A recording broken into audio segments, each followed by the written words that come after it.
Bonjour à tous et bienvenue sur notre chaîne. Aujourd'hui, nous allons plonger au cœur d'une histoire qui a secoué toute une communauté. Une histoire où la lumière de la foi a brutalement croisé les ténèbres de la faiblesse humaine. C'est l'histoire du pasteur de Gokel, un récit qui nous interroge sur la confiance, le pouvoir et la fragilité de nos convictions. Imaginez, à Yaoundé, au Cameroun, un quartier populaire et animé, Gokel. Au milieu du bruit et de l'agitation, une petite église se dresse, la main du Rédempteur. Ses murs sont peints en bleu ciel, un havre de paix pour les habitants. Chaque dimanche, les bancs se remplissent pour écouter le pasteur Jonas Mvogo. Cet homme possède d'une voix profonde, un charisme qui captive. Quand il prêche, le silence se fait. Il manie les Écritures avec une telle assurance que les fidèles boivent ses paroles. On dit de lui qu'il est oint par Dieu, qu'il a le don de délivrance. Les femmes, en particulier, lui vouent une admiration sans borne. Il les écoute avec une patience infinie, les conseille sur leurs problèmes de couple, d'enfants, leurs angoisses. Il semble les comprendre mieux que quiconque, mieux même que leur propre mari. Pour elle, le pasteur Jonas n'est pas seulement un guide spirituel. C'est un confident, un pilier dans leur vie tourmentée. Il est la figure du saint homme, l'incarnation de la sagesse et de la pureté. Mais comme nous allons le voir, derrière cette image parfaite se cache une réalité bien plus complexe. Car derrière le prédicateur adulé, il y a Jonas, un homme. Un homme avec ses failles, ses désirs, et qui va peu à peu se laisser griser par le pouvoir immense que les fidèles lui confèrent. Son bureau, attenant à l'église, devient le théâtre d'un drame silencieux. Sous couvert de prières et de séances de libération spirituelle, il reçoit les femmes, une par une. Les portes se fermant et l'atmosphère change. Il heurte, parle avec douceur, sa voix grave se faisant plus intime. Il a cette phrase, terrible et pourtant si efficace, « Ma fille, certaines délivrances nécessitent une proximité plus profonde. » Quand le corps et l'esprit s'unissent dans la foi, la malédiction se brise dans l'esprit de ces femmes, fatiguées, vulnérables. Et pleines d'une confiance aveugle, ces mots résonnent comme une vérité divine. Ce n'est pas une agression violente, non. C'est une manipulation subtile. Une emprise psychologique exercée par celui qu'elle considère comme l'intermédiaire de Dieu sur terre. Elles ne sont pas contraintes par la force, mais par la foi. Elles croient sincèrement participer à un acte sacré, une union spirituelle qui les purifiera. Les semaines passent, les mois. Et dans le secret des confessions et des délivrances, l'impensable se produit. Plusieurs femmes se découvrent enceintes, mais le secret est encore bien gardé. Et puis, un après-midi, la digue cède. Clarisse, une jeune choriste de 19 ans, la voix tremblante, avoue à ses parents qu'elle attend un enfant.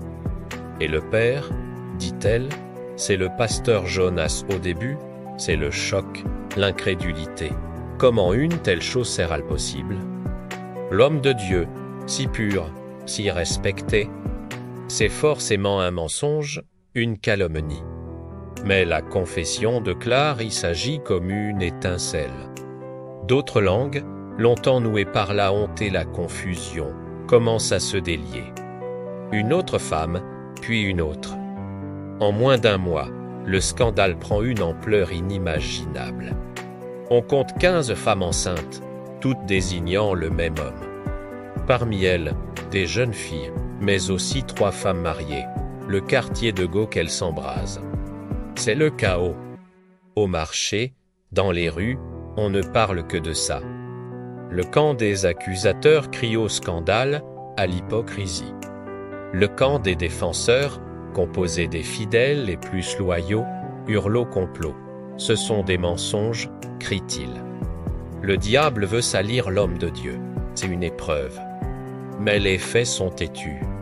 Les témoignages se recoupent, les ventres s'arrondissent, preuve vivante d'une vérité qui ne peut plus être cachée. Acculé, le pasteur Jonas Mvogo, l'homme à la voix d'or, finit par passer aux aveux, il reconnaît tout. Le masque du saint est tombé, révélant le visage d'un homme faillible. L'affaire prend une tournure officielle. Les autorités sont alertées, la police ouvre une enquête. On s'attend à un procès, à une condamnation exemplaire. Mais c'est là que l'histoire prend un chemin encore plus déroutant. Convoquées par les enquêteurs, les femmes, une par une, livrent leur version. Et toutes affirment la même chose, elles étaient consentantes. Personne ne porte plainte.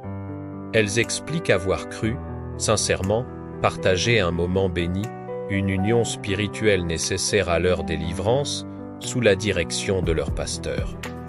Face à ces témoignages, la justice est impuissante.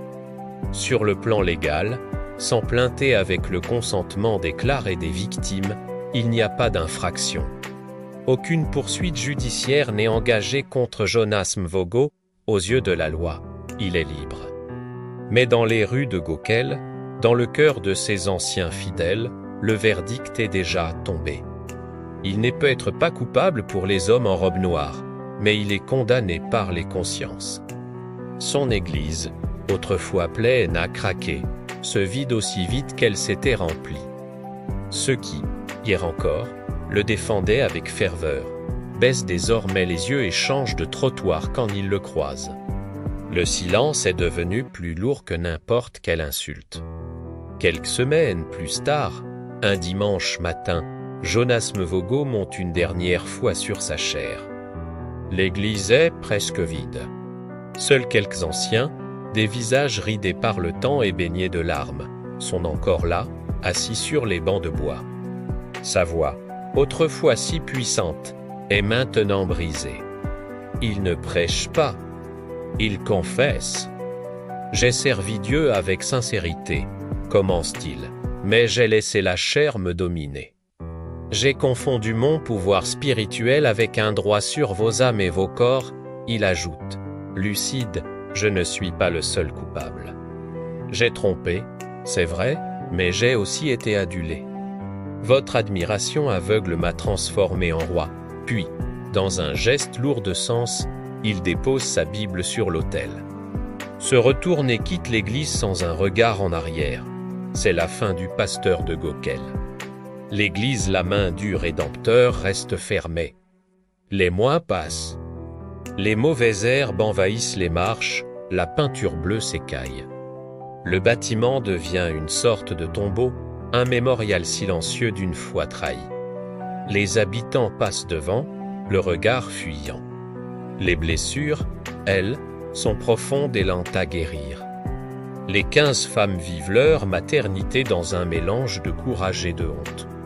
Certaines quittent le quartier pour tenter de reconstruire leur vie ailleurs.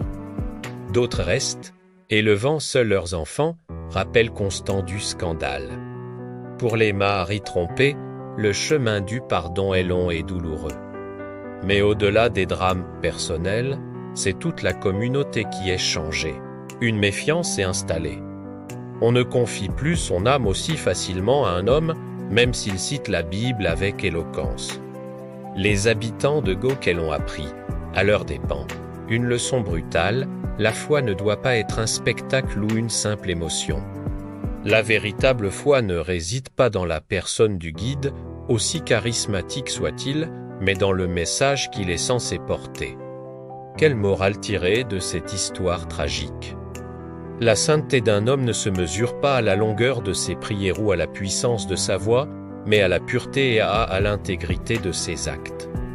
La confiance aveugle, même quand elle part d'un bon sentiment, peut transformer les croyants les plus sincères en proie facile et les guides spirituels en prédateurs. Le pasteur de Gokel n'a jamais été jugé par la justice des hommes. Mais il a été jugé par une autre justice, celle des consciences. Et son histoire nous rappelle que la faute morale, même lorsqu'elle est consentie sous l'emprise de la manipulation, laisse des cicatrices indélébiles dans les âmes et dans les communautés. Merci de nous avoir suivis pour ce récit poignant. Qu'en pensez-vous? Quel est votre avis sur cette question complexe de l'abus d'autorité spirituelle? N'hésitez pas à partager vos réflexions dans les commentaires, dans le respect et la bienveillance. Si cette histoire vous a touché, abonnez-vous à la chaîne pour ne pas manquer nos prochaines vidéos. Prenez soin de vous et à très bientôt.